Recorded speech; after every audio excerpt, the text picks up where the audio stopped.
Welcome to கணினியாதா. நம்ம செஷன்ல எதை பத்தி பார்க்க போறோம்னா MySQL community server specific version எப்படி ஆர்பிஎம் பண்டில்ட வந்து எப்படி இன்ஸ்டாலேஷன் பண்றதை பத்தி பார்க்க போறோம். ஓகே, ஸோ ப்ரீவியஸ் வீடியோவில் நம்ம வந்து எப்படி அன்இன்ஸ்டால் பண்றதை பத்தி பார்த்துருந்தோம். அதுக்கு முன்னாடி பார்த்தீங்கன்னா இன்ஸ்டலேஷன் எப்படி பண்றதை பத்தி பார்த்தோம். ஸோ அது எல்லாமே நம்ம இன்டர்நெட் பேஸ்டு EM வழியா இன்ஸ்டலேஷன் பண்றோம். ஓகே, ஸோ இப்போ வந்து நம்ம ஒரு பண்டில் ஆர்பிஎம் பேக்கேஜ் எடுத்து எப்படி லோக்கல்ல வந்து ஒரு ஸ்பெசிபிக் வெர்ஷனை வந்து எப்படி இன்ஸ்டலேஷன் பண்றதை பத்தி பார்க்க போறோம். ஓகே, ஸோ என்ன செய்து வெப்சைட்னு பார்த்தீங்கன்னா MySQL downloads.mysql.comல ஆர்கிவ்ஸ் ஃபோல்டரில் MySQL பேக்கேஜ் நிறையா இருக்கு. ஓகே, ஸோ அதில் போயிட்டு நான் என்ன பண்ணுறேன், MySQL கம்யூனிட்டி சர்வர் கிளிக் பண்ணுறேன். ஸோ அதில் பார்த்தீங்கன்னா உங்களுக்கு MySQL ப்ராடக்ட் ஆர்கிவ்ஸ் எல்லாமே லிஸ்ட் அவுட் ஆகும். ஃபர்ஸ்ட் 9.3 விண்டோஸ் பேஸ்டு இருக்கு. ஓகே, நம்ம அதில் வந்து red dot enterprise or Oracle select பண்ணிக்கிறேன். ஓகே, ஸோ இதில் பார்த்தீங்கன்னா 9.3 தான் லேட்டஸ்ட் வெர்ஷன். நம்ம அதை இன்ஸ்டலேஷன் பண்ண போகிறது இல்லை, ஏன்னா அது வந்து ஆரக்கிள் 10க்கு தான் சப்போர்ட் பண்ணும். ரெட் டாட் என்டர்பிரைஸ் லினக்ஸ் இல்லைன்னா ஆரக்கிள் லினக்ஸ் 10க்கு சப்போர்ட் பண்ணும். நம்மகிட்ட இருக்கிற வெர்ஷன் வந்து என்னன்னு பார்த்தீங்கன்னா 9. ஓகே, ஓஎஸ் வெர்ஷன் எப்படி பார்ப்பீங்க, கேட் ரிலீஸ் கொடுத்தீங்கன்னா 9.6 இருக்கு. ஓகே, அப்போ 9 பேஸ் வெர்ஷன் நம்மகிட்ட இருக்கு. ஸோ அப்போ 9குள்ளே தான் நம்ம டவுன்லோட் பண்ணணும். ஸோ இப்போ 9.3 செலக்ட் பண்ணீங்கன்னா எல்லாமே உங்களுக்கு லினக்ஸ் 10ல தான் வந்து உங்களுக்கு லிஸ்ட் அவுட் ஆகுது. ப்ரீவியஸ் வெர்ஷன் செக் பண்ணுறோம், 9.2 இருக்கு. ஸோ அது பார்த்தீங்கன்னா உங்களுக்கு ஆரக்கிள் லினக்ஸ் 9க்கு சப்போர்ட் பண்ணுது. ஓகே, ஸோ ஃபர்ஸ்ட் உள்ளது வந்து ஆம். ஸோ அதை நம்ம டவுன்லோட் பண்ண வேண்டாம். நம்ம வந்து Intel x86 and x64 bit RPM bundle. Okay, RPM பண்ணால் ஃபுல்லாக உங்களுக்கு ஜிப் பண்ணி இருக்கும். அதில் எல்லாமே உங்களுக்கு இருக்கும், ஆர்பிஎம்மோட பேக்கேஜ் எல்லாமே இருக்கும். அதை டவுன்லோட் பண்ணிட்டு எக்ஸ்ட்ராக்ட் பண்ணி நம்ம இன்ஸ்டால் பண்ண வேண்டியதான். ஓகே, ஸோ இதை டவுன்லோட் பண்ணுறதுக்கு என்ன பண்ணுறோம், அந்த டவுன்லோட் பட்டனில் வச்சுட்டு லிங்க் பார்க்குறேன், டவுன்லோட்ஸ் MySQL அந்த லிங்க் டிஸ்பிளே ஆகுது. ஸோ அந்த லிங்க்கை வந்து நான் காப்பி பண்ணிக்கிறேன். Copy link address. ஸோ அதை எடுத்துன்னு போயிட்டு இதில் பண்ணுறோன்னா ஆஸ் யூஷுவல் நம்ம என்ன பண்ணுவோம், wget நீங்கள் டவுன்லோட் பண்ணி அப்லோட் பண்ணலாம். ஸோ இதுனா ஈஸியஸ்ட் வே உங்களுக்கு கொடுத்துட்டு விகெட் கொடுத்து நம்ம இங்கே வந்து டவுன்லோட் பண்ணுற அந்த பண்டில், அவ்வளோதான். ஓகே, ஸோ டவுன்லோட் ஆகுது, கொஞ்சம் டைம் ஆகும். ஓகே, ஸோ இப்போ உங்களுக்கு டவுன்லோட் ஆயிடுச்சு. ஓகே, ஸோ இப்போ இது பண்ணி வாங்கலாம். இதில் போட்டிங்கன்னா உங்களுக்கு MySQL 9.2 இருக்கு. ஓகே, ஸோ இதை வந்து நம்ம .xvf அது எக்ஸ்ட்ராக்ட் பண்ணுறோம். ஓகே, இது கம்ப்ரஸ் மோடில் இருக்கு. ஸோ எக்ஸ்ட்ராக்ட் பண்ணுறோம் .xvf. ஓகே, கண்ட்ரோல் எல் கொடுத்துட்டு எல்லாரும் போட்டு பார்க்குறேன். ஸோ உங்களுக்கு எல்லாமே உங்களுக்கு எக்ஸ்ட்ராக்ட் ஆயிடுச்சு. ஓகே, இப்போ நம்ம இன்ஸ்டலேஷன் ஸ்டார்ட் பண்ணிடலாம். local install first MySQL community server, MySQL community server 9.2 RPM.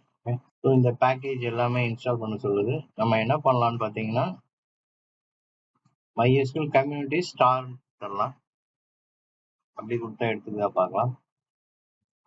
MySQL community star. Okay, so நம்ம என்ன பண்ணியிருக்கோம்னா ஒவ்வொன்றா இன்ஸ்டால் பண்ணாமல் டைரெக்டாக MySQL கம்யூனிட்டி அதுக்கப்புறம் ஐஃபன் கொடுத்து ஸ்டார்னா அதுக்குள்ள MySQL கம்யூனிட்டி ஐஃபன் ஸ்டார்ட் ஆகிற எல்லாமே உங்களுக்கு எடுத்துக்கும். ஓகே, ஸோ அப்போ பார்த்தீங்கன்னா 27 பேக்கேஜஸ் இருக்கு டிபெண்டிஸோட சேர்த்து. ஸோ பார்த்தீங்கன்னா உங்களுக்கு 921 MB இருக்கு, அதாவது 921 MB வந்து ஸ்டோரேஜ் இருக்கு. ஸோ இன்ஸ்டால் சைஸ் பார்த்தீங்கன்னா 3.3 GB உங்களுக்கு வந்து ஸ்பேஸ் வந்து அலோகேட் ஆகும், அது ஆக்குவே ஆகும். ஓகே, ஸோ எஸ், அதாவது ரெபாசிட்டரி கிரியேட் பண்ணாமல் நம்ம பண்டில்ட அவனோட இதை எடுத்து நம்ம ஒரு ஸ்பெசிஃபிக் வெர்ஷன் எடுத்து நம்ம இன்ஸ்டால் பண்ணுறோம், அவ்வளோதான். ஓகே, ஸோ சில இதுக்கெலாம் அப்ளிகேஷன் வந்து ஸ்பெசிஃபிக் வெர்ஷன் தான் நமக்கு சப்போர்ட் பண்ணலாம். ஸோ அந்த வெர்ஷனை மட்டும் நம்ம எப்படி டவுன்லோட் பண்ணி எப்படி இன்ஸ்டலேஷன் பண்ணுறதை பற்றி தான் பார்க்கலாம். ஓகே, ஸோ இப்போ வந்து இப்போ உங்களுக்கு இன்ஸ்டால் ஆயிடுச்சு. ஸோ செக் பண்ணலாம் MySQL. ஸோ MySQLோட எல்லா கமெண்ட்ஸும் உங்களுக்கு டிஸ்பிளே ஆகுது. மை கொடுத்துட்டு நீங்கள் டேப் ப்ரெஸ் பண்ணீங்கன்னா உங்களுக்கு என்னென்ன கமெண்ட்ஸ் இருக்குது டிஸ்பிளே ஆகும். ஓகே, ஸோ சர்வீஸ் ஸ்டார்ட் ஆகலன்னு வருது. System CTL status control L கொடுத்துக்கலாம். MySQL system CTL status MySQL D. Okay, so உங்களுக்கு ஸ்டாப்ல இருக்கு, இன்ஆக்டிவ்ல இருக்கு. ஸோ நம்ம ஸ்டார்ட் பண்ணிக்கலாம். ஸோ ஸ்டார்ட் ஆயிடுச்சு, செக் பண்ணலாம். ஸோ இப்போ ரன்னிங்கில் இருக்கு. ஓகே, இப்போ MySQL ஃபர்ஸ்ட் லாகின் ஆகுதான்னு பார்க்கலாம். root -p. ஸோ பாஸ்வேர்டு நமக்கு தெரியாது. ஸோ பாஸ்வேர்டு நம்ம வந்து செட் பண்ணணும். அது எங்கே இருக்குன்னு பார்த்தீங்கன்னா நம்ம ஆல்ரெடி இன்ஸ்டலேஷனில் பார்த்துருக்கோம். ஓகே, ஸோ எங்கே பார்த்துருக்கோம் சொல்லுங்கள் பார்ப்போம். ஸோ ஃபஸ்ட்டு பாஸ்வேர்டு செட் பண்ணணும். ஓகே, ஸோ அதுக்கு ஸோ டெம்பரரி பாஸ்வேர்டு நம்ம எதுன்னு பார்க்கணும். ஸோ அதுக்கு என்ன கமாண்டு grep டெம்பரரி பாஸ்வேர்டுங்கிறத மட்டும் நான் வந்து ஃபில்டர் பண்ணி எடுக்கிறேன். ஸோ அது எங்கே இருக்குன்னு பார்த்தீங்கன்னா வேர் லாகு MySQLD லாக் ஃபைலில் இருக்கும் உங்களுக்கு. ஓகே, ஸோ அதில் வந்துட்டு பாஸ்வேர்டை மட்டும் இதுதான் வந்து டெம்பரரி பாஸ்வேர்டு.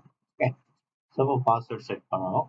பாஸ்வேர்டு செட் பண்ணுறதுக்கு MySQL secure installation. Okay, installation முடிஞ்சதுக்கப்புறம் நம்ம வந்து என்ன பண்ணணும்னு பார்த்தீங்கன்னா MySQL செக்யூர் இன்ஸ்டலேஷன் கொடுத்து ஸோ போஸ்ட் இன்ஸ்டலேஷன் ஸ்டெப்ஸில் இது ஒன்று. Okay, so MySQL secure installation command run பண்ணுங்க. ஓகே, ஸோ அதில் enter password for user root. என்ன பாஸ்வேர்டு? இதான் வந்து டெம்பரரி பாஸ்வேர்ட். ஓகே, ஸோ இதை காப்பி பண்ணிக்கிறேன், கொடுக்குறேன். ஓகே, தென் நியூ பாஸ்வேர்ட் கேக்கு, நியூ பாஸ்வேர்ட் செட் பண்ணிக்கலாம். ஸோ பாஸ்வேர்ட் சேஞ்ச் ஆயிடுச்சு. ஸோ எஸ் கொடுக்குறேன். Change password for root. Okay, so password வந்து password common install server. So password length இதாக இருக்குது. ஓகே, ஸோ வேறு ஒரு பாஸ்வேர்ட் கொடுக்கலாம். ஸ்ட்ராங் பாஸ்வேர்டாக செட் பண்ண சொல்லுது. ஓகே, இப்போ வந்து உங்களுக்கு செட் ஆயிடுச்சு. ஃபர்ஸ்ட் இயர் செட் ஆகலைன்னா பாஸ்வேர்டு வந்து லென்த்து கம்மியானதுக்கு சேம் பாஸ்வேர்டு வந்து செட் பண்ணக்கூடாது. ஓகே, ஆல்ரெடி ரூட்டுக்கு இருக்க பாஸ்வேர்டு எதுவும் செட் பண்ணக்கூடாது, டிஃப்ரெண்டாக செட் பண்ணணும். ஓகே, ஓகே, ஸோ ரிமூவ் கேட்குது. அனானிமஸ் யூசர்ஸை வந்து ரிமூவ் பண்ணான்னு கேட்குது. எஸ். ஓகே, அப்புறம் ரூட்டை வந்து ரிமோட் அலோவ் பண்ணக்கூடாது, அதுக்கு எஸ் கொடுக்குறோம். ஓகே, டெஸ்ட் டேட்டாபேஸை ரிமூவ் பண்ண சொல்கிறோம். எஸ். ஸோ இதெல்லாம் சேவ் ஆகிறதுக்காக ஒரு தடவை ரீலோட் பண்ணோம். ஓகே, அதுக்கு எஸ் கொடுக்குறோம். இப்போ உங்களுக்கு கம்ப்ளீட் ஆயிடுச்சு. ஸோ MySQL செக்யூர் இன்ஸ்டலேஷன் கொடுத்துட்டு நம்ம இந்த ஸ்டெப்ஸை வந்து ஃபாலோ பண்ணுறோம். ஓகே, இப்போ பாஸ்வேர்டு வந்து சேஞ்ச் ஆயிடுச்சு. ஸோ இப்போ நம்ம MySQL -u root -p password கேட்குது. நம்ம செட் பண்ண பாஸ்வேர்டு கொடுக்கலாம். அப்புறம் உங்களுக்கு லாகின் ஆயிடுச்சு.